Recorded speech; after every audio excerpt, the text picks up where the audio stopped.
R.J. Cost has written about what ails the two major parties.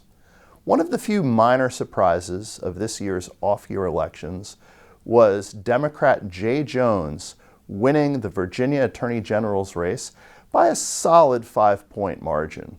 Now, you all know this was a hard-fought campaign. But at the end of the day, this election has never been about me or my opponent. It has always been about every single one of us and the future of Virginia. But to a lot of voters, that race was about Jones and how he would treat his opponents. During the course of the campaign, some text messages were released that showed Jones fantasizing and even joking about the murder of political opponents, saying that they needed to feel that kind of pain and suffering to change some of their public policy views. This made many people think that he would be a bridge too far, even in a Democratic year, in a relatively blue state like Virginia.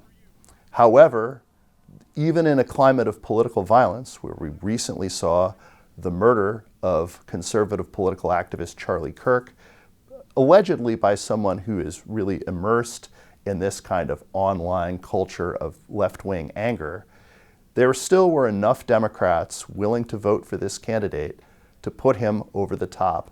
And even though polls showed him within the margin of error, and he was running against a Republican incumbent, it was still a fairly respectable win, although closer than most of the other races in the state that night. And of course, Jones isn't the only controversial Democrat who won in this year's off-year elections. Zohran Mamdani, the incoming mayor of New York City, certainly has some radical views about government. We will prove that there is no problem too large for government to solve and no concern too small for it to care about. That's a far cry from Ronald Reagan's catchphrase about the scariest words in the English language being, "I'm from the government and I'm here to help." To Mamdani, that is a form of affirmation. But even in a blue city like New York, there was a lot of resistance to having a socialist mayor. But at one time, a major city would not have been a place where a socialist could get elected in the first place. Certainly not with a large number of people who turned out to vote. So this does represent a certain radicalization of the Democratic Party. So there's anger among even fairly mainstream liberals that sometimes manifests itself at least in violent rhetoric and fantasies, if not actions. And then there's also a sort of radicalization where you're seeing socialists, people who describe themselves as socialists and are avowed socialists, who are now electable, viable members of the Democratic Party, and some would say maybe even the future of the party. But some of this owes itself to some failings of the Republican Party as well. President Trump, when he returned to office, moved quickly to fulfill a lot of his campaign promises, but one campaign promise that people don't really feel he's made enough progress on has to do with the economy and inflation.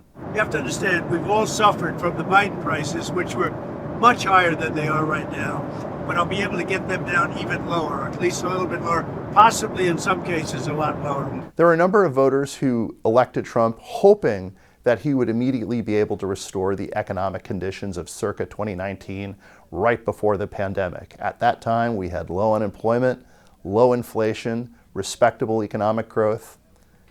Trump is trying to make some headway and I think recognizes that the affordability crisis is going to potentially be a real problem for Republicans in the midterm elections if there is no progress made. But inflation is a much tougher thing to deal with than other economic problems. Once inflation goes up, it has a cumulative effect. So even when inflation rates get down to a more manageable level, and it still is above the Federal Reserve's preferred inflation rate, prices don't necessarily go back down to where they were before inflation reached the 41-year high that it did under former President Joe Biden. So that many people will still feel that the cost of living is too high, even if under the Trump administration we can see inflation get back down to around 2%. However, because we have a two major party system and elections are really a binary choice, if voters are unhappy with what the incumbents are doing, and in this case it's the Republicans, a radicalized Democratic Party is their only alternative.